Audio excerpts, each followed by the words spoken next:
Olá, sejam muito bem-vindos ao MBA Talks. Eu me chamo Hugo, sou sócio do escritório Maris Bertoldi e hoje vamos para o nosso segundo episódio do podcast. Seguindo com o tema da reforma tributária, né, a gente vai conversar aqui um viés um pouco diferente do que foi o primeiro episódio. A gente vai tratar do contencioso tributário. E aí a gente vai falar do contencioso tributário de uma forma geral e tentar ver o que a gente consegue captar aqui do que a proposta da reforma está trazendo e antever, né? Eu sei que ninguém tem bola de cristal, mas a gente vai tentar aqui antever o que pode se tornar aí o novo contencioso tributário no Brasil. Para essa conversa, eu estou aqui com a Viviane Lima, que é coordenadora do contencioso tributário lá do Maris Bertoldi, e estou com o João Marques, que é líder do contencioso tributário lá do escritório também, né? Então aqui a gente vai tentar traçar um pouquinho do cenário atual que a gente está vivendo em relação ao contencioso, né? E tentar ali colocar uma previsibilidade naquilo que está por vir. Então eu abro aqui fazendo uma pergunta para vocês, né? O contencioso tributário hoje no Brasil, ele representa aí em termos de valor talvez as maiores discussões que a gente tem, né? Fala-se até um percentual do PIB ali representado em nossos tribunais. A gente tem um histórico aqui de uma mudança em relação a como os nossos tribunais vêm se comportando ao longo do tempo. Então, nós, como técnicos do direito, né, sempre traçamos as nossas manifestações, digamos assim, seja do ponto de vista administrativo, seja do ponto de vista judicial, sempre levado à técnica, né, ao que está na legislação, enfim, aquilo que a gente acredita como sendo o justo, né, aos nossos contribuintes. Mas a gente percebe que, às vezes, os tribunais não se comportam da mesma forma, né? E aí eu queria abrir com vocês para que vocês passem um pouquinho da percepção que vocês têm de como está hoje o nosso contencioso tributário, como os nossos tribunais vêm se comportando um pouco, para a gente tentar aqui conectar isso depois com aquilo que está por vir. Primeiramente, queria cumprimentar o pessoal que nos assiste, cumprimentar você, Hugo. Estou muito feliz de estar aqui hoje. E falar de contencioso tributário é sempre desafiador, né? Acho que a gente fala mais do que nunca num cenário bastante incerto que envolve o contencioso tributário, mas eu também vejo que o contencioso nunca foi tão necessário quanto ele é hoje, né? Então, você falou agora há pouco da bola de cristal, né? Que não precisamos ter bola de cristal, mas a gente que é advogado contencioso, às vezes precisa sim. Muitas vezes é um exercício aí de futurologia, porque hoje o contencioso ele precisa caminhar de uma forma muito coesa com as empresas e ajudá-las, auxiliá-las nas tomadas de decisão. E com isso, nesse cenário incerto que a gente vive, a gente precisa trazer o máximo de previsibilidade. Isso passa aí um pouquinho por essa questão da bola de cristal que a gente está dizendo aí.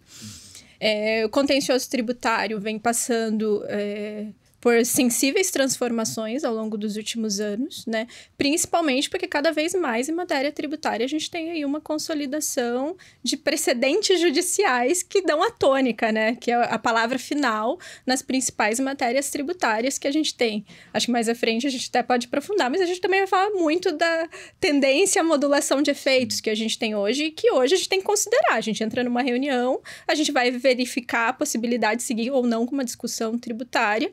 Esse é um aspecto que a gente sempre tem que considerar, né? E agora também a gente está nesse cenário efervescente de mudança legislativa, reforma tributária. Temos também aí a Comissão dos Juristas que apresentaram os processos de reforma, os projetos de reforma do processo administrativo, arbitragem. Está se falando em arbitragem para o contencioso tributário, não para o tributário, né?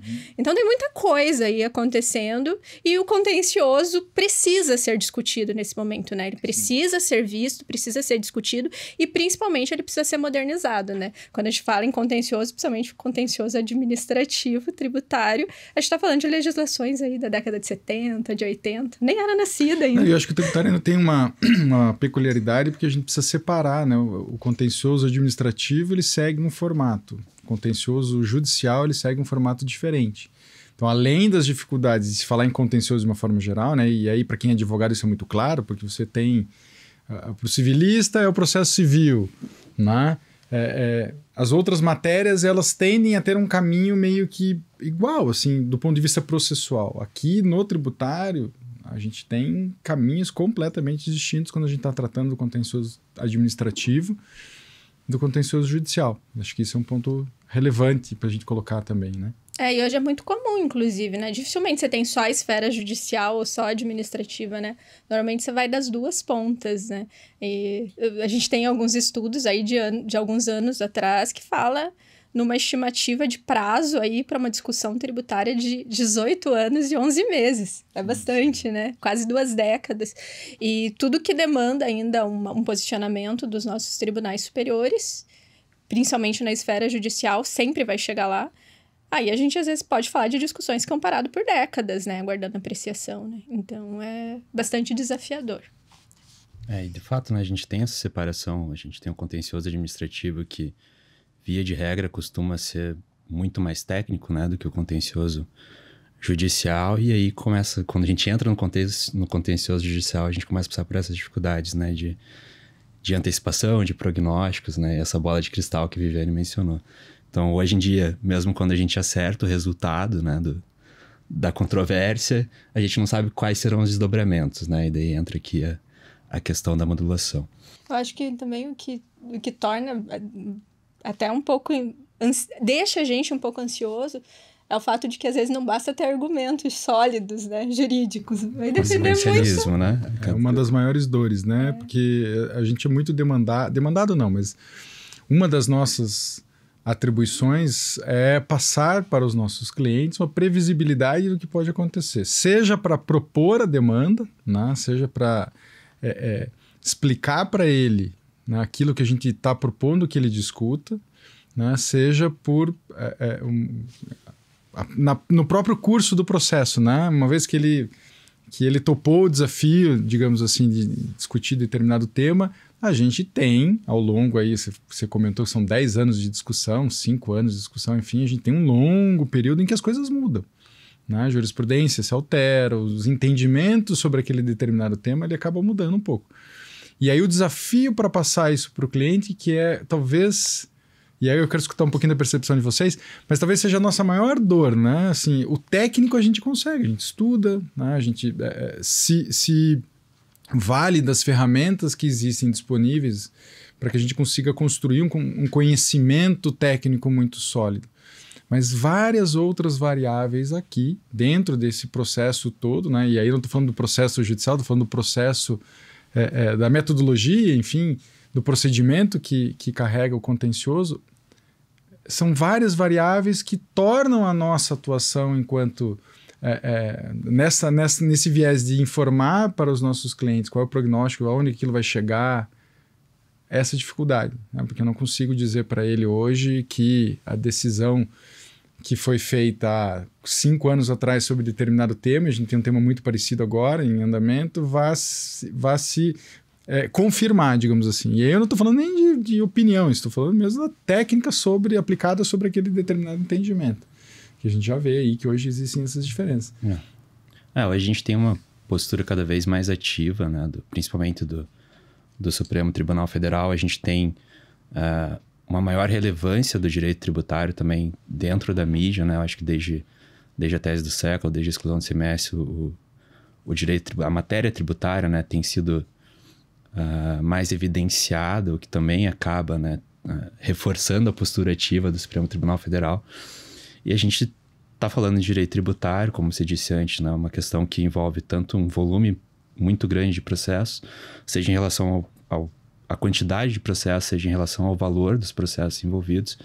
E aí aqui começa a pesar o consequencialismo, né? A gente tem aqui cada vez mais, né, a questão dos efeitos financeiros das teses tributárias, né, decidindo grandes julgamentos no Supremo Tribunal Federal. E aí pesa o fato de que, em contraponto, né, com a instância administrativa, a gente tem hoje no Supremo Tribunal Federal uma composição de ministros dos quais nenhum é especialista em direito tributário. Então, veja, aqui a gente está falando basicamente de consequencialismo, né? Diferentemente ali das decisões, e eu acho que aqui também começa a pesar um pouco a questão do poder midiático, de fato, sobre os julgamentos, né? A gente não tem visto discussões técnicas no Supremo, né? Seja no Supremo, seja no Superior Tribunal de Justiça, que ainda tem alguns ministros tributaristas, mas agora com a questão dos recursos repetitivos, com a questão da modulação de efeitos, a gente tem visto também uma perda de qualidade técnica nos julgamentos. O próprio debate, né? Às vezes a gente assiste uma sessão de julgamento e a gente fica com a sensação de discutiram um assunto, não discutiram, porque muitas das vezes o debate que deveria ser aprofundado e deveria ser minucioso e bastante coeso, porque envolve questões de grande abrangência, às vezes ele se resolve em 5 minutos ali, num viés até um pouco superficial, um pouco torto, que até dificulta depois a sedimentação desses argumentos, sabe? A gente teve essa situação na semana passada, né? Em um julgamento de recurso repetitivo que, numa sessão completamente apertada em questão de tempo, né? Foram várias sustentações orais de outros temas que já vinham sendo encurtadas pelos ministros, né? Inclusive com pedido expresso de que os advogados apressassem as acreditamos que não orais. teria o julgamento no dia, dado pouco tempo, né? Um tema de extrema relevância, né? Que já começou errado, porque a gente teve uma situação ali em específico que foi misturar 2 temas dentro de um único tema de recurso repetitivo. E o que a gente viu dentro da sessão foi simplesmente, no final, nos últimos 5 minutos, o pronunciamento da tese repetitiva, né? Sem qualquer debate, sem qualquer atenção, né? Às sustentações orais feitas durante o julgamento. Então, esse é um grande problema quando a gente olha principalmente para o contencioso judicial.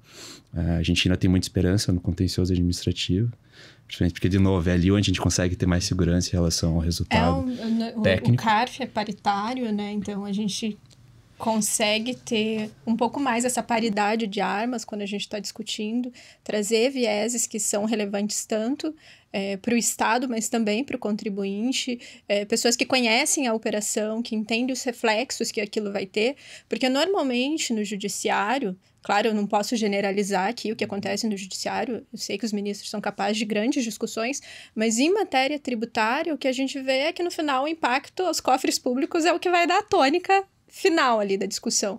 Eu até costumo dizer que eu acredito que depois da porta que se abriu com o julgamento do tema 69, da exclusão do ICMS, da base de cálculo do PIS/COFINS, nitidamente houve um retraimento das nossas cortes superiores exatamente, em relação a grandes discussões. Não só das cortes superiores, nas instâncias ordinárias também, né? A gente teve um reflexo muito significativo, principalmente em tributário a gente costuma no contencioso falar muito de mandado de segurança, né? Acaba sendo a nossa ação principal.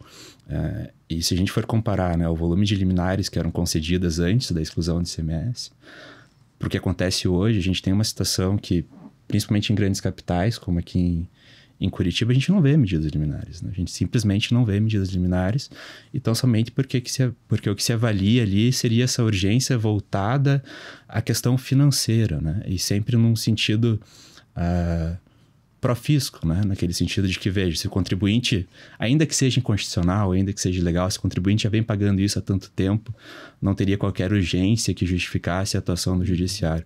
E muito se dá justamente em função, né, dessa retração decorrente da exclusão do ICMS e do impacto financeiro que o julgamento pela exclusão do ICMS da base de cálculo da PIS e da COFINS trouxe para o fisco nacional. Mas um impacto financeiro motivado justamente por uma legislação inconstitucional, né? Foi divulgado há algum tempo um estudo sobre os desafios do contencioso tributário brasileiro, mas ele é um documento assim, com um viés muito mais focado no impacto do contencioso para a Fazenda, né? Para o Estado. E você falou do mandado de segurança, até me lembrei disso, porque é um dos pontos que eles colocam como a razão porque a gente tem esse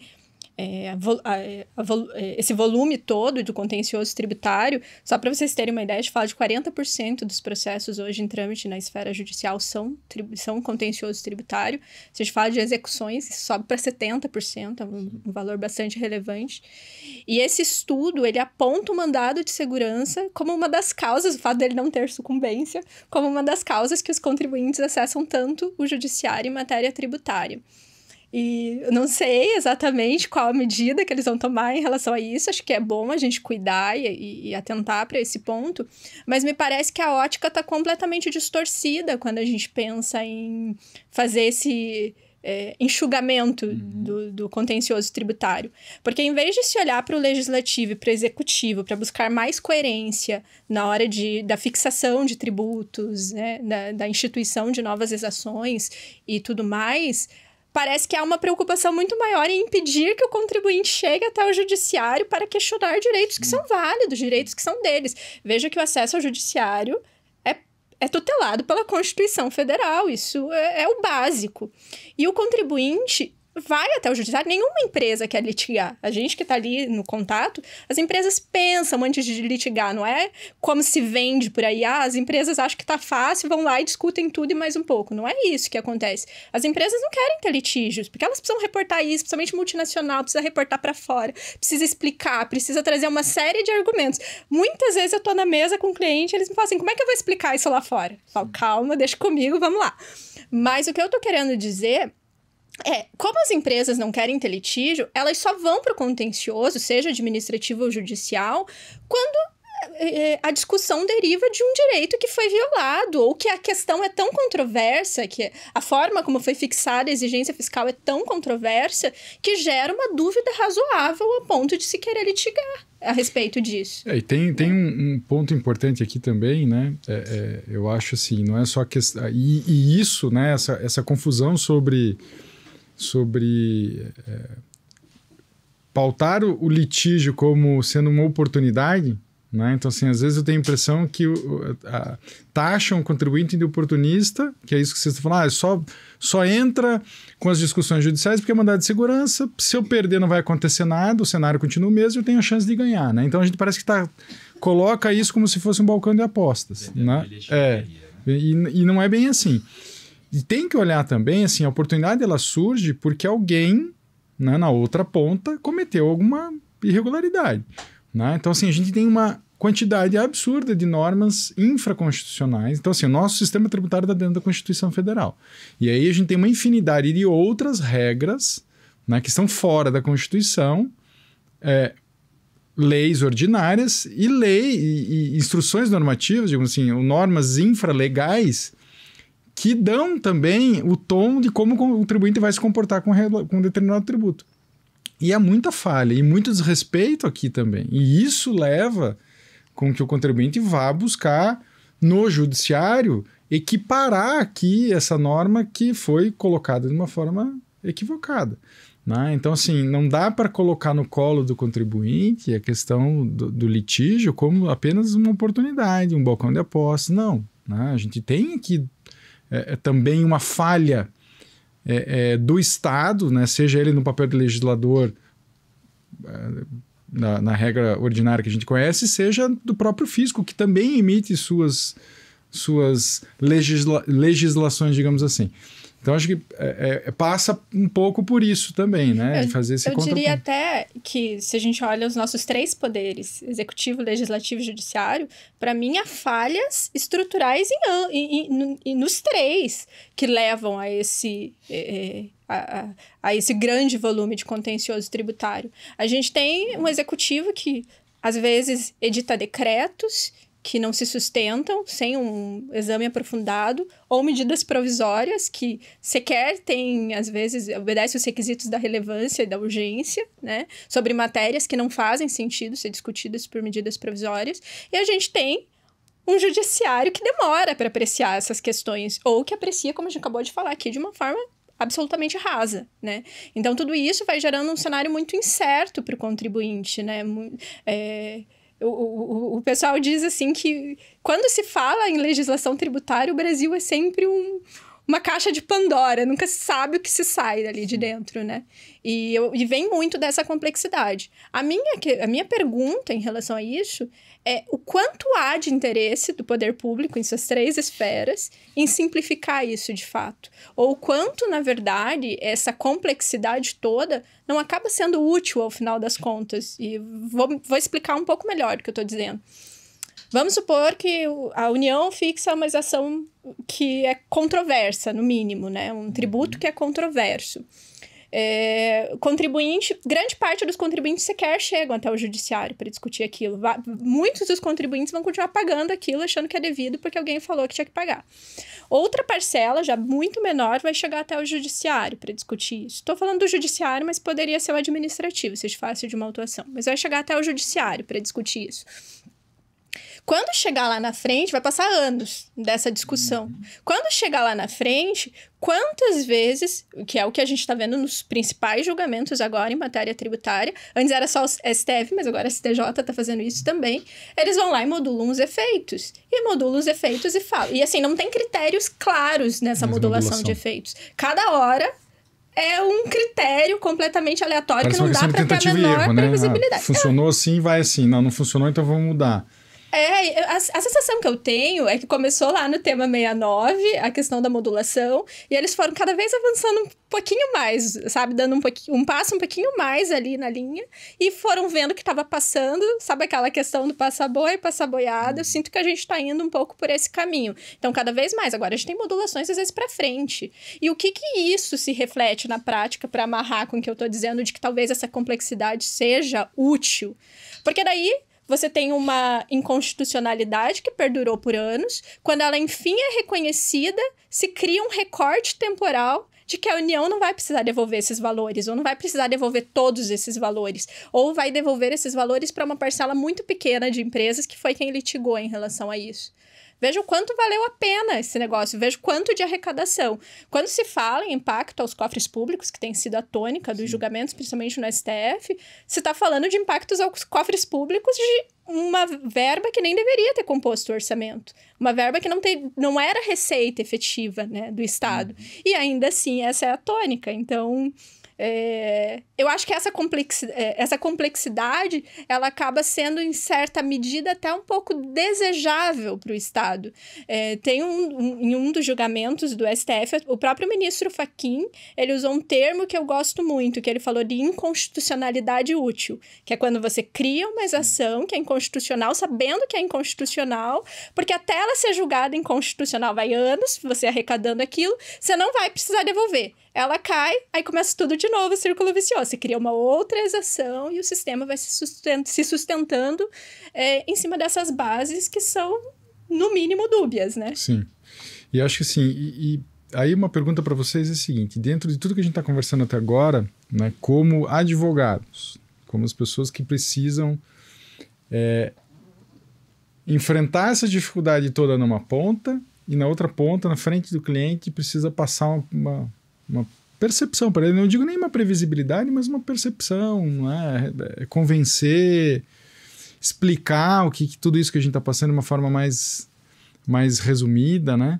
O que vocês entendem que é hoje a maior dificuldade nesse relacionamento aqui, pegando esse contencioso que a gente tem, do jeito que ele está se apresentando e essa interação com as empresas, né? Traduzir toda essa linguagem mais processual jurídica aqui, porque por mais que a gente esteja falando de uma questão até política e econômica, tem muito jurídico aqui. Como é que eu faço como é que eu migro essa conversa e explico esse cenário para os nossos clientes? Isso é sempre desafiador, né? Percebo sempre os clientes bastante céticos, né, hoje, com o nosso contencioso e com o judiciário, no sentido de, não adianta discutir. Eu acho que o que a gente traz, na realidade, para o cliente, primeiro, é uma linguagem o mais didática possível, né? Eu parto da premissa, e eu acho que isso é uma coisa que a gente cobra bastante, né, dos advogados que a gente lidera, é a questão de que o cliente precisa entender o que você está falando. Então, você vai falar simples, você vai trazer a metáfora que for necessária. Às vezes eu brinco com o cliente, falo, se você falar que eu falei isso, depois eu vou negar, tá? Mas a gente traz a metáfora que for possível, mas eu sinto que a gente precisa de uma relação de confiança com o nosso cliente. O cliente que está na minha frente, ele precisa entender que eu sei do que estou falando. Claro, eu sempre digo que nessa profusão de leis tributárias ninguém sabe tudo, mas dentro daquele recorte, eu sei o que estou falando, que eu conheço o negócio dele, eu acho que isso é muito importante, que eu consigo compreender os impactos que todos esses desafios trazem para o negócio dele e que eu vou conseguir trazer diferenciais relacionados ao negócio dele para a discussão jurídica. Então, hoje, ainda mais com essa profusão que a gente tem, né, de ações no mesmo tema, consultorias Enfim, eu acho que é muito importante que o processo seja conduzido de uma forma customizada, trazendo a realidade daquela empresa e trazendo as particularidades. E isso a gente só consegue quando a gente senta com o nosso cliente e a gente consegue construir uma relação de confiança e uma produção jurídica a 2. Eu falo jurídica, mas é muito mais uma produção negocial até, né? A gente vai ali, eu entendo as necessidades dele, a gente traz isso para dentro do processo, a gente estrutura o processo dessa forma, muito mais no sentido de ser mesmo um parceiro desse cliente, né? Eu acho que hoje a gente vem construindo dessa forma. Assim, tentar cada vez mais uma integração, seja com a consultoria interna do cliente, seja com a consultoria externa, seja aquela prestada por nós. Porque, de novo, né? Se a gente fala tanto do contencioso judicial, a gente vê grandes benefícios no contencioso administrativo, que é um contencioso que costuma ser, não costuma ser bem visto pelas empresas, né? Há um receio gigantesco, né, de levar processos administrativos por grande tempo, principalmente quando envolvem valores mais significativos. Mas hoje eu acho que uma questão que a gente tenta passar para os clientes, principalmente em atenção, né, a essas modificações com a modulação de efeitos, é entender o que a gente poderia fazer de diferente para se beneficiar, né, dessas situações. E um dos pontos que a gente tem tentado trazer é justamente essa mudança de paradigma, né? Então, talvez vamos passar a antecipar as nossas atuações para que a gente, de fato, tenha um contencioso administrativo, para que a gente inicie, né, a discussão de uma forma mais breve, poderia, inclusive, ser, né, já direto mediante uma ação judicial, mas, né, antecipar a discussão justamente para evitar, né, os critérios que têm sido trazidos na modulação de efeitos, né, essas datas que têm sido fixadas, né, para eventualmente limitar o direito de recuperação das empresas e também conseguir, né, extrair o máximo possível justamente da esfera que é um pouco mais técnica, que é a do contencioso administrativo. Se chegar na esfera judicial, a discussão já chegar mais amadurecida, pronta, né? Exato. Mas vocês acham que essa mesma postura do judiciário, né, de ser um judiciário que prima mais pelo impacto econômico da decisão do que, de fato, a questão técnica, de alguma forma pode afetar o tribunal administrativo? Eu sei que ele é paritário, sei que a gente tem ali a representação dos contribuintes também, mas será que essas decisões se pautando, né, não apenas, mas assim, na grande maioria, nas questões dos impactos econômicos envolvidos, será que as grandes discussões nos tribunais administrativos também não podem começar a tomar um viés... além da técnica, também começar a entrar nesse viés mais econômico? Eu acredito... É que assim, o CARF tem algumas limitações, nossos conselhos têm algumas limitações em relação à apreciação de matérias, algumas matérias que fogem à competência deles, enfim. Mas eu sinto que no judicial, principalmente quando a gente fala de tribunais superiores, nós temos alguns impedimentos para que a discussão chegue em toda a sua essência lá. Então, a gente tem as súmulas, não dá para discutir provas, não dá para discutir matéria que não foi pré-questionada. Tem uma série de óbices para que a matéria seja debatida em sua plenitude. Quando a gente está falando de contencioso administrativo, lá a gente está discutindo eminentemente a operação, o que aconteceu, a prova, às vezes a contabilização, a forma como tá ali no documento, a gente consegue fazer baixar para diligência, na diligência a gente consegue se manifestar e mostrando os pontos. Então, me parece que torna tudo isso muito mais rico, porque não tem essa vedação que tem nas cortes superiores. Sim. Claro que, e principalmente agora, quando a gente pensa em reforma tributária, da forma como está, com os comitês de harmonização e tudo mais, para as questões relacionadas ao IBS, CBS, a gente pode começar a ter um CARF, por exemplo, atrelado aos precedentes dos nossos tribunais, do STF e do STJ, né? Mas da forma como é hoje, ainda traz uma estrutura maior, né? O Tribunal Administrativo não pode, por exemplo, se manifestar sobre constitucionalidade de lei. Então, isso já distancia um pouco ali da vinculação ao STF, sabe? Eu acho que o que não necessariamente prejudica a atuação contenciosa, né? Porque se de fato a gente estiver tratando de um tema que ainda não foi julgado em regime de recurso repetitivo, né, ou sob sob o regime da repercussão geral, ainda estará assegurada a esfera judicial. Então, não vejo um grande que foi, inclusive, prejuízo um dos motivos para voltar atrás daquela alteração que a gente teve da legislação do voto de qualidade, né? Que antes mudaram para favorecer o contribuinte e depois voltaram atrás. E muito se debateu sobre isso, mas tem uma lógica de por que funciona assim, não né? Por fale que eu o voto me de qualidade...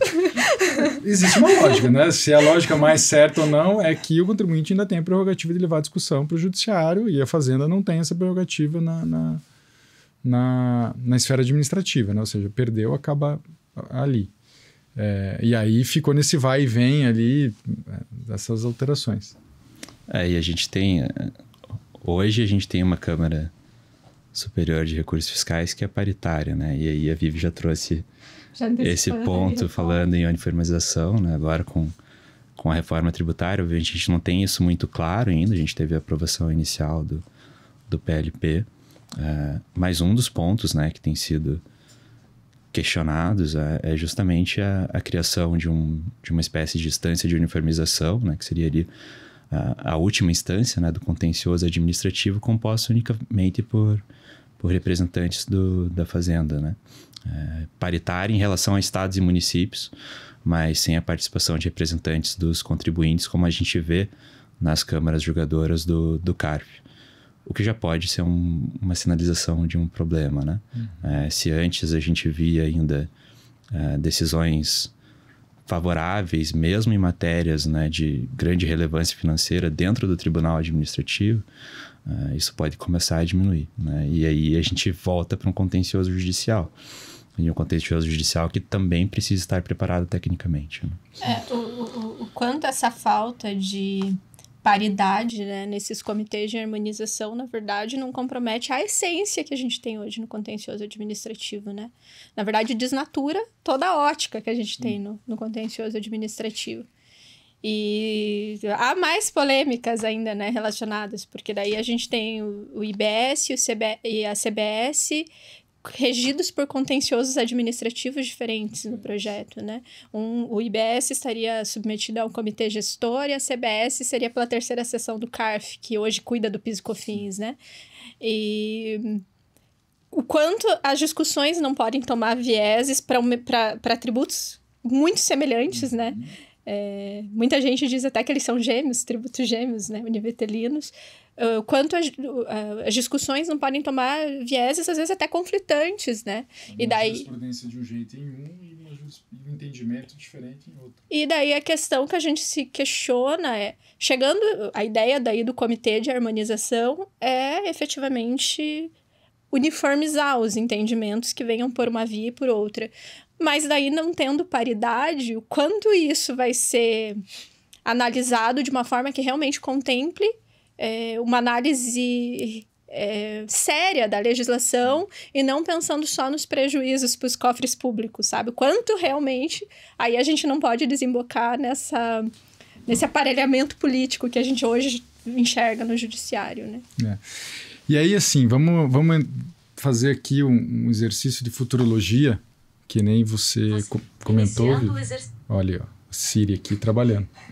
Ela quer participar do debate.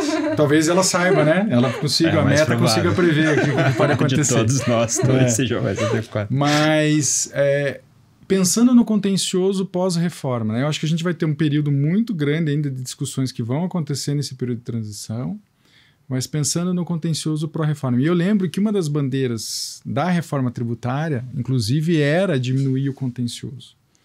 Né? E aí eu fico pensando assim, porque é cultural a questão também, não é só de legislação. A gente tem uma cultura complexa aqui que precisa ser resolvida para isso acontecer.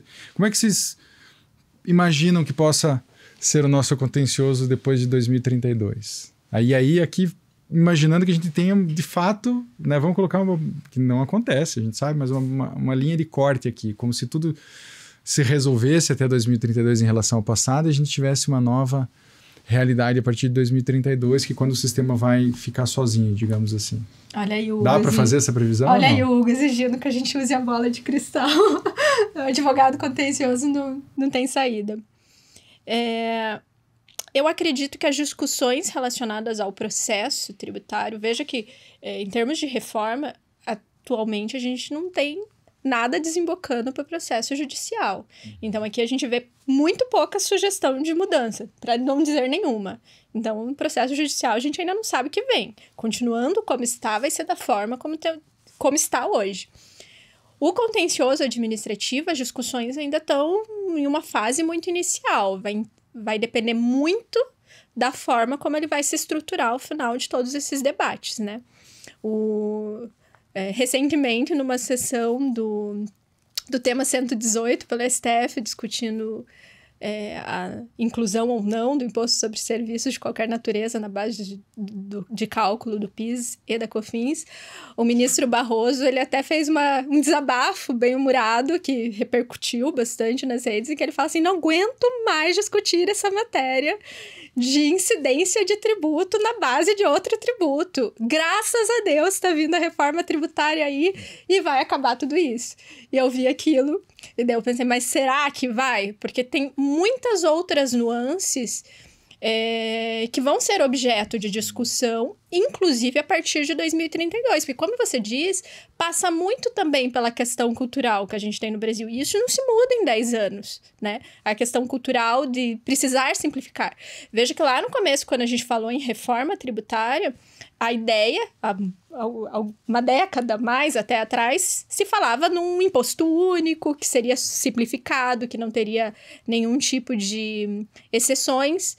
E ao longo do debate foi se vendo que não contemplava todos os setores da sociedade, que precisava sim se criar exceções e tudo mais. E só nessa fase de debates a gente já tem muitas discussões aflorando, que com certeza vão se arrastar lá na frente. Eu vejo ainda um contencioso, mesmo pós-2032, bastante volumoso ainda, então vejo ainda muita discussão, controvérsia. E você me perguntou a partir de 2032, mas eu vejo até lá um super desafio, que é o momento em que a gente vai estar em transição, vão ter novas discussões chegando tanto no administrativo quanto no judicial, sobre esses novos tributos, sobre as novas questões que estão vindo com a reforma, mas a gente também tem que dar conta de todo esse contencioso que já existe, sim, de todas essas coisas que já existem. Não tem como jogar fora isso, né? E daí, quando a gente fala de um contencioso que demora 2 décadas para ser resolvido, sim, por quanto tempo você acha que isso ainda vai para frente? E assim, falando do futuro propriamente dito, né, eu acho assim, o país e o contencioso sempre se valeu, como eu falei no início, da legislação, né? Então, uma legislação mal feita gera um contencioso, porque gera interpretações diferentes sobre o mesmo fato, né? E isso vai continuar. A gente tem muita coisa sendo prevista, mas mesmo olhando o projeto de lei complementar, né, você percebe que ainda tem muitas coisas que vão ficar para serem definidas através de outras legislações. O né? próprio processo administrativo. Exatamente. Então, assim, isso me faz crer que, como nós temos grandes falhas na elaboração das nossas legislações, essas falhas vão continuar acontecendo e isso vai continuar tendo divergência de interpretação e isso vai acabar nos tribunais, como acontece hoje. Né? Então, assim, não é que o contencioso vai acabar, né? A gente pensou muito, e aí teve muito frição em cima disso no começo, mas eu acho que a essência dele não vai mudar. Eu acho que o contencioso renasce, na verdade. Ele se reinventa com uma nova roupagem nesse momento, mas ele vai continuar muito intenso e acho que ele precisa ser assim, tá? Uhum. Porque como você mesmo disse, a partir do momento que nós temos legislações que são feitas de uma forma esparsa e não tão transparente ou não tão precisa, não tão coesa, a gente precisa ter esse contencioso para tutelar o interesse do contribuinte, né? Para tentar, no cenário de incerteza, trazer um pouquinho menos de injustiça ou de previsibilidade para o que a gente está falando aí, né? Eu lembro que quando a reforma tributária, quando a emenda constitucional foi aprovada, eu me lembro que a discussão que a gente tinha muito era o fato de tem muita coisa ainda relegada à lei complementar, a gente não sabe como vai ser essa lei, está se assinando um cheque em branco, eu me lembro que causou isso. E daí, toda vez que a gente tem isso, esse cheque em branco para edição de leis, isso também fica muito na conveniência de quem está compondo as nossas casas no Congresso, quem está compondo o nosso governo. E, historicamente, no Brasil, a matéria tributária é usada como moeda de troca nesses acordos, ou até como retaliação. A gente viveu isso. E aí, assim, pegando esse gancho, eu acho que a gente só vai conseguir, né, é futurologia pura mesmo. A gente só vai ter consciência disso lá na frente. Mas é fato que a legislação não só mal redigida, mas ela mal elaborada, né? A falta de consciência ali e de técnica, né? Esse é um grande problema, não só o judiciário. A gente falou aqui que o judiciário, a técnica tributária, né? Ela faz com que as nossas discussões sejam rasas pelos tribunais, mas da mesma forma a construção da legislação, se não for feita também com esse conteúdo técnico e só pelo viés econômico, acaba trazendo também uma dificuldade. E aí as aberturas que a gente encontra. Eu acho que isso não muda, né? Então, quando a gente está falando de cultura, né, a gente só tem uma reforma tributária de fato se a gente mudar a cultura em relação ao nosso sistema, né? Então, vou citar um exemplo aqui. Hoje, os governos, seja o federal e os estaduais, e até uma medida um pouco menor, mas os municipais também, os refis que aparecem, os programas de parcelamento que a gente já sabe, isso aqui, para qualquer tributarista que você for perguntar, de 2 em 2 anos tem um refis. Isso já se tornou uma cultura. E isso traz para o contribuinte que quer ser o mal pagador uma vantagem. Porque ele sabe que daqui 2 anos ele vai ter oportunidade de ter desconto de multa, desconto de juros e liquidar talvez o débito. E até algumas técnicas de modulação de efeitos que têm sido aplicadas também privilegiam, né? Muda-se o nome, mas não se muda o objetivo, né? Agora com as transações, né? Transações por edital, enfim. A gente ainda tem basicamente a mesma situação. Então, se a gente não passar por uma mudança de cultura, e aí quando eu falo, não é uma crítica só para o Estado, né? Não é uma crítica para o governo, é uma crítica para nós, todos os operadores do direito tributário. E entender que para conseguir colocar de pé, de fato, um novo sistema, eu preciso mudar a postura em relação a isso. Tem uma... Vocês já viram que eu gosto de uma citação, né? Tem uma frase que diz, bem famosa, que as salsichas e as leis é melhor a gente não descobrir como foram feitas, né? Eu acho que para a gente mudar isso, na verdade, a gente tem que fazer o inverso. A gente tem que ir atrás, entender como foram feitas, encontrar todas as obscuridades, todas as lacunas e começar mesmo a cobrar do nosso Estado uma postura mais séria, uma postura mais coesa, mais ética, mais transparente na edição da legislação e instruções normativas, enfim, toda a profusão que a gente tem que forma o ordenamento jurídico tributário, para que, aos poucos, a gente consiga sair desse cenário caótico que a gente está. Até porque não adianta a gente falar simplificação de reforma tributária em relação ao mérito do direito, que ainda assim é um pouco questionável essa simplificação, se a gente também não estiver fazendo a simplificação de todo o entorno, né, que envolve o contencioso tributário.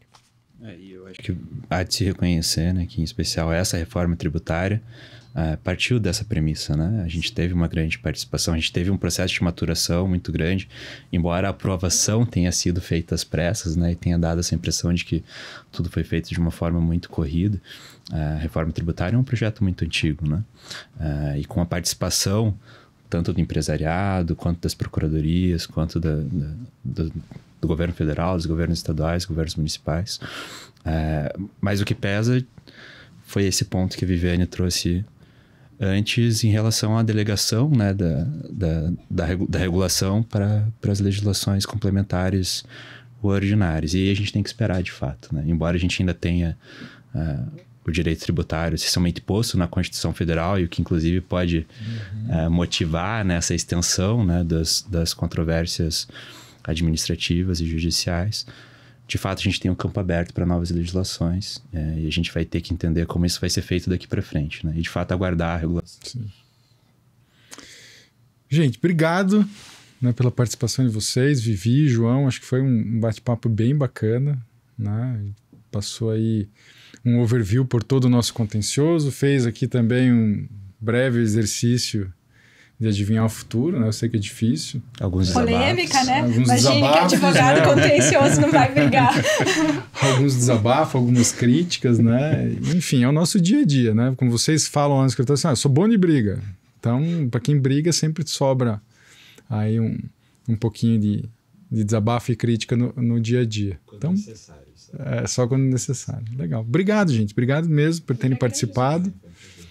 Obrigado a quem está assistindo esse podcast e até um próximo.